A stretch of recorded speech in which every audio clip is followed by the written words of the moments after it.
Testo unico, sintesi storica e morfologica. Il cane di Mannara, oggi riconosciuto dall'ENCI nel registro supplementare riconosciuti, rappresenta uno dei più autentici esempi di cane da lavoro mediterraneo. Non nasce da una selezione moderna, ma da una lunga evoluzione avvenuta in Sicilia, dove per millenni si sono incontrate e fuse diverse popolazioni canine portate dai popoli che hanno abitato l'isola. Le fonti storiche e cinofile concordano nel riconoscere tre grandi linee ancestrali alla base del tipo Mannara. La prima è quella nordafricana, rappresentata dal cane da pastore dell'Atlante. Il cane, documentato nella cultura berbera e riconosciuto ufficialmente dalla Federation Cinologico Internazionale, è un guardiano del bestiame dotato di doppio mantello molto fitto, progettato per resistere a forti escursioni termiche.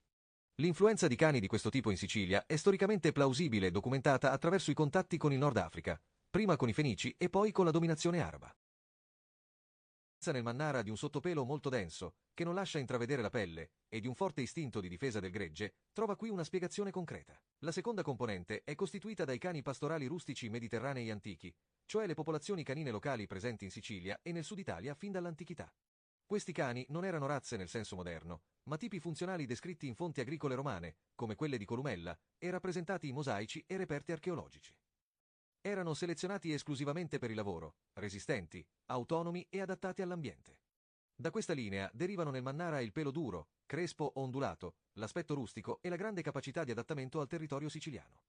La terza componente, più antica e strutturale, è quella dei molossi greco-romani, riconducibili al molosso dell'Epiro. Questi cani, descritti nelle fonti classiche come animali da guerra e da guardia, sono considerati antenati di molti cani da protezione europei.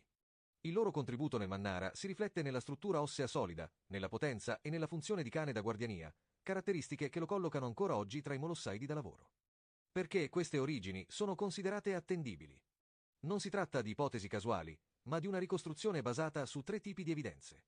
Storiche, documentati contatti tra Sicilia, mondo greco-romano e Nord Africa. Funzionali, il Mannara svolge lo stesso ruolo di questi cani antichi.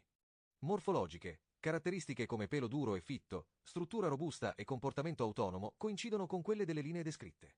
Quando storia, funzione e morfologia coincidono, in cinofilia si considera l'origine altamente plausibile. Conclusione. Il cane di Mannara non discende da una singola razza pura, ma è il risultato dell'incontro tra cani nordafricani tipo cane da pastore dell'Atlante, popolazioni locali di cani pastorali mediterranei, antichi molossi come il molosso dell'Epiro. Questa combinazione, sviluppatasi nel tempo in modo naturale e funzionale, spiega perché ancora oggi il Mannara presenti un mantello duro e fitto, una struttura potente e un comportamento da guardiano indipendente. In questo senso, un cane come Anapo non è semplicemente simile a questi antenati.